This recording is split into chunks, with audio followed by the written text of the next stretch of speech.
If you've ever felt like your balls weren't loafy enough, this is the recipe for you. This is the Combustion Inc. thermometer made by my friend Chris Young, who lives here in Seattle. What's nice about having a thermometer like this is that you can actually kind of monitor that carryover cooking. So what this does is it follows those temperature curves and it calculates exactly how long it's going to take for you to sort of reach these pasteurization safety thresholds. Even if you haven't hit 165 degrees, it's going to be safe to eat. Hey everyone, it's Kenji, and I'm gonna make a real simple meatloaf. So this meatloaf is essentially a giant meatball rather than a meatloaf. So rather than, I have a more complicated recipe for meatloaf, in fact, a couple of them. But those are the sort of more typical American style meatloaf, which are, flavored maybe with onions, carrots, celery, and get like a nice sort of sweet and sour, ketchup-y, vinegary glaze. This one is an idea that I saw over on Cooks Illustrated, where essentially, rather than making that American style meatloaf blend, you do like what you would do for an Italian-American meatball and just make it into giant loaf form, which is actually a lot easier than making a bunch of individual balls. And so it's nice and sliceable. You can use it for a meatball sandwich the next day, which we'll probably do. And it's easy to form and it browns nicely. All right, so I'm just gonna start with a sleeve of saltine crackers. You could use bread if you want. The idea though is that we're gonna make what's called a panade. So the point of a panade in a meatloaf is that you want to make sure that as the meat is mixed, it doesn't sort of overbind to itself and seize up. You don't want your meatloaf to have the texture of a giant sausage. You want it to be sort of nice and tender and moist. And so by mixing in eggs and breadcrumbs and a dairy element, you can ensure that it stays tender and the proteins don't tighten up too much. So sleeve of saltines, it's like 30-something saltines, 36 saltines, I believe. A couple of eggs. I'm doing buttermilk. This is full-fat cultured buttermilk. So about a cup of it. Whew, that is some really, really heavily cultured buttermilk. You could use regular milk if you want, but I kind of like the tang that buttermilk brings to something like this. I think it gives it a more pleasant flavor. I've never used this brand of buttermilk. It's really thick though. It's almost like yogurt. I'm also gonna put in a bunch of garlic cloves, which I will microplane here. I'm doing 2 pounds of meat. So I would say, let's say 4 cloves per pound. 1, 2, 3, 4. You could use a garlic crusher if you want. I would avoid using the pre-chopped jarred garlic, which to my taste just doesn't taste great. That said, if you've got it and you use it and you like it all the time, who am I to tell you what you need for your garlic needs? All right, that looks like enough garlic. All this can be real rough anyway. You don't really need to be super precise with meatloaf. You just want the ratio of sort of meat to panade to be good for the texture. Everything else is really a flavor element. I'm gonna pull off some parsley leaves. With the parsley, I don't mind if like some of these smaller stems come along for the ride. They'll get chopped up and tenderized. Meatloaf, one of the nice things about it is that it's very forgiving. When you add all this panade, the breadcrumbs, the eggs, the dairy element to it, it makes it really forgiving so that even if you overcook it a little bit, it'll still be nice and moist. However, if you want the best meatloaf, you want to cook it the same way you would think about cooking like a steak or a hamburger, where you don't want to overcook it. You want to bring it just up to the safe temperature and leave it there. So I'm going to be cooking mine with a thermometer. So this is the Combustion Inc. thermometer. It's made by my friend Chris Young, who lives here in Seattle. This thermometer, you leave it in, and then there's an app that will tell you exactly what the core temperature of it is. There's a whole series of thermocouples in here that will calculate exactly what the core temperature of the meatloaf is, the coolest part, so that you don't really have to worry about anything. And then it also tells you down to the second how long it's going to take for you to reach whatever your desired temperature is. Whether you're making meatloaf or prime rib or whatever, is that it will carryover cook. And so we'll also, as we cook, we'll take a look at what that carryover cooking is. All right, so I'm gonna chop up that parsley.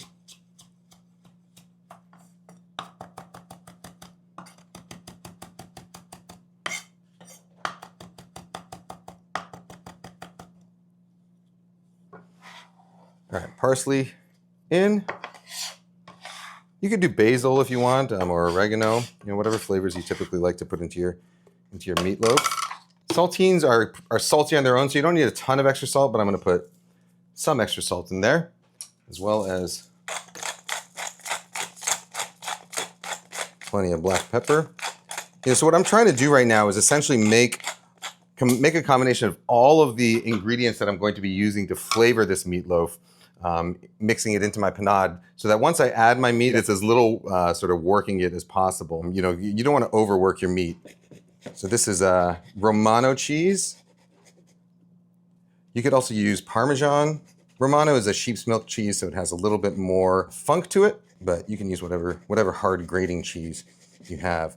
And then for the fun of it, I'm also going to grate in some of this Fontina, so that we get these little sort of nice melting pockets of cheese as we cut into this meatloaf. No, thank you. All right, we got our cheeses in there. Now's the fun part. We're going to go in and crunch this all up with our hands. And the idea is we want those saltines to really sort of soak up that egg and buttermilk mixture until it's almost like a paste.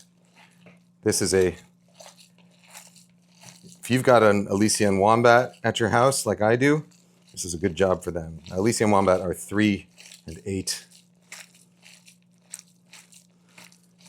Which, there's a broad range of ages at which people like squishing things through their fingers. In fact, I would say people of all ages like squishing things through their fingers. I've never lost my taste for it. All right, so now I'm going to add. I got a pound of ground pork and a pound of ground beef. You could go all, you could go all ground beef. You could do a mix of turkey in here if you want, or chicken. And any sort of combination of ground meats will work, but I like using that combination of beef and pork because I find, pork has a kind of smoother texture to it. It will hold moisture a little bit better. There's a higher amount of collagen and gelatin and these things that will sort of help it retain moisture and stay smoother and juicier, whereas beef has a little more flavor. So I like that combination, that 50-50 blend. All right, so at this stage, we are mixed and ready to bake. However, I don't know if it's seasoned properly, if there's the right amount of salt in there. So what I like to do is take about a teaspoon of it and put it in a little bowl like this. And then I'll wash my hands. And then I'll take this and I will pop it in the microwave for about 10 seconds or so. Let Chef Mike do his magic Mike. All right, so that cooks it, and then I can taste it. Woo!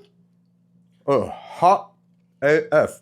The seasoning is spot on. We eyeballed well today. That's a trick. You can do it for any kind of sort of raw meat mixture that you want to taste before cooking. You could bake this in a loaf pan. I'm going to bake it in a casserole dish in kind of free form. These aren't meatballs, so I'm not free ball. I'm going to free loaf it. Okay. Because I like the way when you free loaf a meatloaf, you get more surface area for sort of that delicious browning. Okay, so we will form this into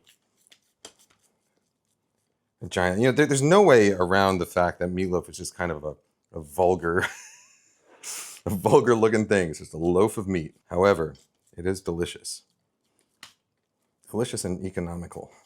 So I'm going to bake this now. I have my oven preheated to 400 degrees. I'm going to stick my thermometer in, and it will tell you when it's reached sort of the FDA recommended thresholds for safety. The simplified version of that is just 165 degrees, for 2 seconds or for a matter of seconds. However, it's actually a little bit more complicated than that. Bacterial reduction is based on not just temperature, but temperature and time. So there's active bacterial reduction going on even before you get to 165 degrees, 145, 150 degrees. It just takes a little bit longer to go. So what this does is it follows those temperature curves and it calculates exactly how long it's going to take for you to sort of reach these pasteurization safety thresholds. Even if you haven't hit 165 degrees, it's going to be safe to eat. In the case of this meatloaf, meatloaf is very forgiving. It will be okay at a wide range of temperatures. Even if you slightly overcook it, However, it will be better if you don't overcook it. So you can let it go up to 200 degrees. All those binders in there, the saltines, the eggs, whatever, that will sort of make it okay, even when it's that hot. But if we want to make sure that it's at its best, I'm going to set this to 150 degrees Fahrenheit. I will turn on Safe Cook, which is what tells me that it is pasteurized and safe to eat, and we will begin prediction. So as soon as it has enough data, it will tell me exactly how long it's going to take. So I will be back once that meatloaf is done, and I'll see you in. All right, so it's been about 45 minutes or so. We are going to be ready in exactly 5, 4, 3, 2, 1. All right, we are ready to go. We are at 150 degrees in the center here. And now with meatloaf, just like with anything, any other sort of large roast that you cook at a high heat, there's going to be some carryover cooking. And so what's nice about having a thermometer like this is that you can actually kind of monitor that carryover cooking. So I imagine that our carryover cooking will probably take us to around 160 degrees or so, given sort of the size and the temperature of this guy. But we'll see. So for now, I'm going to take this out. I'm going to transfer it over to my serving platter using this giant spatula.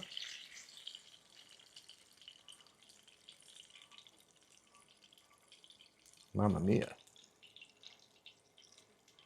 We'll let it rest for about 10 minutes, see where the carryover cooking takes us, and then I'm gonna sauce it up. So I'll be back when this is done resting in about 15 minutes. All right, so our meatloaf has rested. It did rise to about 162 degrees, and now it has started to climb back down. It's now at 157 degrees in the center. So when I'm resting, if I'm resting a large roast, what I like to do is I like to let it rest until it reaches its sort of maximum temperature, and then start to climb back down a little bit and let it cool just slightly, and that's sort of an indication that it's really nice and even all throughout, and that it's gotten as hot as it's going to get. All right, so to finish off this meatloaf, we are going Italian. So instead of the ketchup and vinegar glaze that you normally get, I've got here, these are just some crushed tomatoes, some Bianco di Napoli crushed tomatoes that I've just heated up with salt, seasoned it with salt, a sprig of basil, and some really good olive oil, and that's like basically our entire sauce. And I'm gonna just kind of spoon this all around our meatloaf here.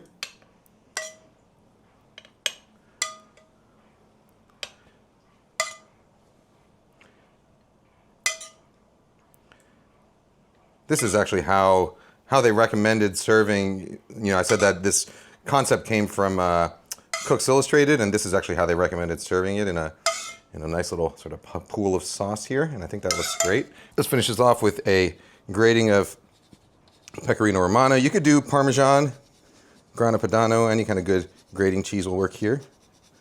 Hard grating cheese. I'm gonna get it on the sauce and on the loaf.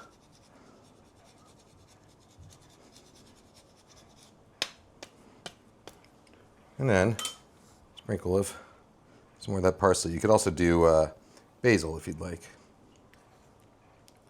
And just for good measure, a final drizzle of really nice Primus extra virgin olive oil. It's my buddy Damian Primus who makes this stuff.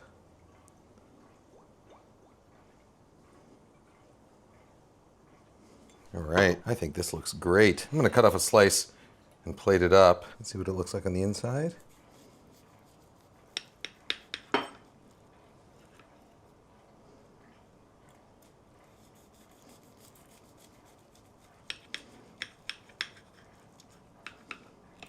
Let's do a couple slices here. I like to serve a little extra sauce at the table side, but here, let's make this look pretty, let's do a little, some extra sauce here.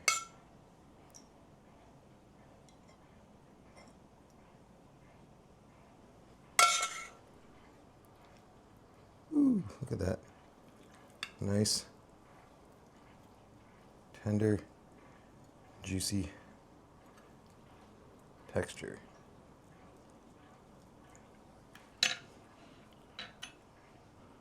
Let's finish it off with a little extra spoon of that sauce.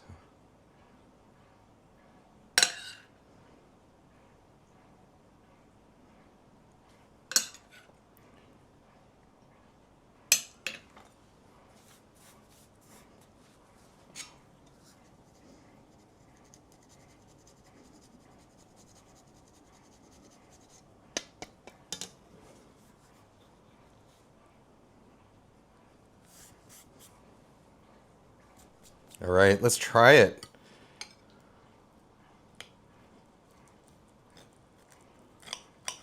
Ooh, crusty, tender.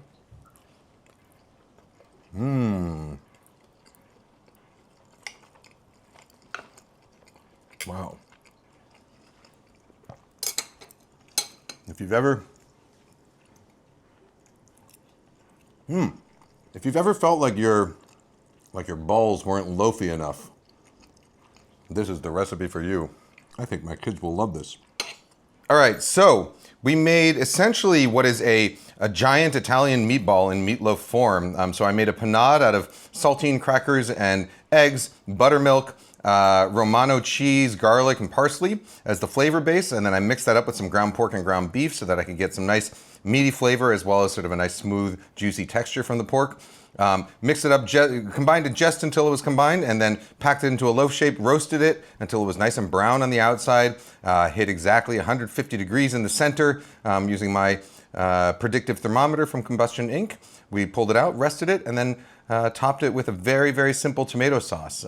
And that is a, one giant meatball and a delicious one. Guys, gals, non-binary pals. See you later. Hey everyone, I hope you enjoyed the video. You can find the full article and recipe along with bonus content and my newsletter for free on my Patreon. Don't forget to subscribe to this YouTube channel for more videos like this, or my alternate channel, Kenji Lopez Main, for my dining content. And follow me on Instagram at Kenji Lopez-Alt for daily updates. You can also get signed and personalized copies of any of my books. That's The Food Lab, The Walk, or my children's book, Every Night is Pizza Night, shipped from Book Larder here in Seattle. Find the links to all of this, as well as all of the tools I used in today's video, in the description below. Thanks.